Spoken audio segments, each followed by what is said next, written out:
প্রথমত ফুটবলের প্রতি মানুষের যে নতুন করে আবার আগ্রহ সৃষ্টি হচ্ছে, যেখানে মানুষ এক ধরনের হতাশ হয়ে গিয়েছিল আগের ম্যানেজমেন্ট, আগের বাফুফের প্রতি, আগের ফুটবলের প্রতি।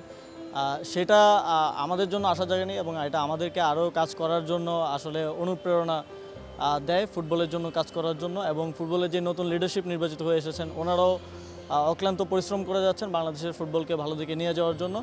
তবে ক্যাপাসিটির যে বিষয়টা আসলে আমি যেটা বললাম যে এটা অনেক পুরনো একটা স্টেডিয়াম, তো এইটার আরও ক্যাপাসিটি বৃদ্ধি করতে গেলে সেটা কতটুকু আসলে ঝুঁকিমুক্ত হবে এটা একটা প্রশ্নের বিষয় আছে। বর্তমান যেই ক্যাপাসিটি আছে এই ক্যাপাসিটিতে এবং এই সংস্কার কাজের পরে আমরা বুয়েটের টেকনিক্যাল টিমের মাধ্যমে জানতে পেরেছি যে এটা ঝুঁকিমুক্ত।